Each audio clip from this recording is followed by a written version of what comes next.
All right, so last week I threw up some of our leather patches that we're putting on our hats, and a lot of people commented not on the patches as much as they did on how we do the distress work that we do on our leather and the finishing to give it this kind of vintage, kind of beautiful shine look.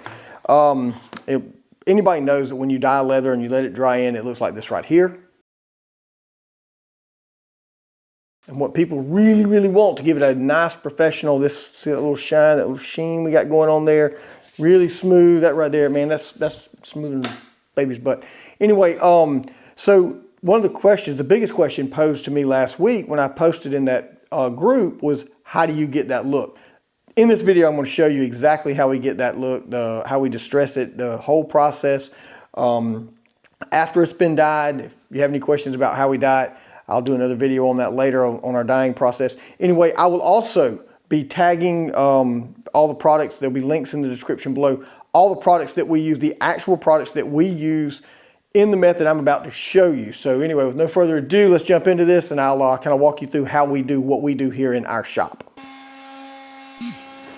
All right, so here we go. Your eyes aren't fooling you. That is a power sander on a piece of top grain cowhide leather that we have dyed. It is, I know some people think this is completely crazy, but this is the absolute best way to distress your leather. The way I figured this out was one of the Mad Max movies that came out, the most recent one. I was trying to figure out how they got that kind of distressed look on the jackets in the movie. And if you watch the making of that, they basically took a perfectly good, beautiful leather jacket, put it behind a car, and drug it across a gravel parking lot, distressing the leather, which is basically the same thing here.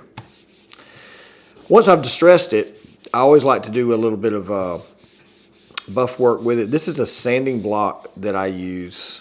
It's a very, very fine. I'll link the actual sanding blocks in the description below so you can get some if you'd like. I like to buff over it. This evens out the distressing that we've done with the power sander, and you really do. You want it nice and even. After we've used the sanding block to kind of even out the distressing, I take these wool buffing pads. Again, links will be in the description below. This wipes off all the debris, cleans it up some. Once we've done that, is the oiling process. I just use a simple paper towel. This is neat's foot oil. Nothing special about this. You can use a regular cloth. The problem with using a regular cloth to do this, it gets dirty and it can actually give you some pretty undesirable looks on your leather. When you're oiling it, just make sure you cover all of the surface of the leather. It's going to darken it up when you first apply it. It will lighten up some after that, so don't worry about that. One of the most important things when you're oiling your leather, always make sure that you get oil inside of the engraving portion or the stamped portion, however you do it. I always like to work my leather around a little bit, let some of that oil get down into the, penetrate into the leather, loosens it up. One thing I found, some people will tell you that this is not necessary to do what I'm doing here, kind of working the leather.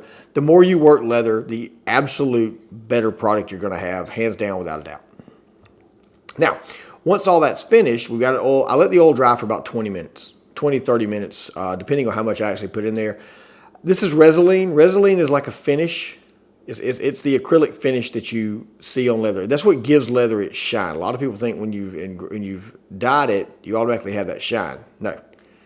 I usually apply mine with these foam brushes. Like I said, once again, links will be in the description below if you want to use the ones we use. The Resolene will also be in the description below.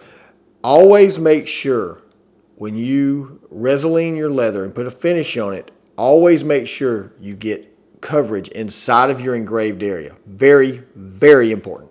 And as you can see, these are some of the dried finished pieces right here. It comes out absolutely beautiful. These are gorgeous pieces. You can buff over it again with your wool pad, with your very fine sanding block again to kind of smooth it out. But the results speak for themselves. All right, guys, so there you have it. That is our process of how we do our leather distressing and finishing of all the products that leave our shop. It works very well for us. I will link all the products we have here that we used in the description below.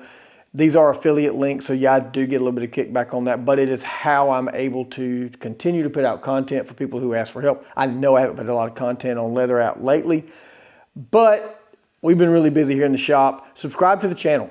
If you like what you see, subscribe to the channel. We'll do more leather videos in the future. Anyway, guys, we love you guys. Thank you for all the support. Till next time, I'm out. My light just went out. Oh well.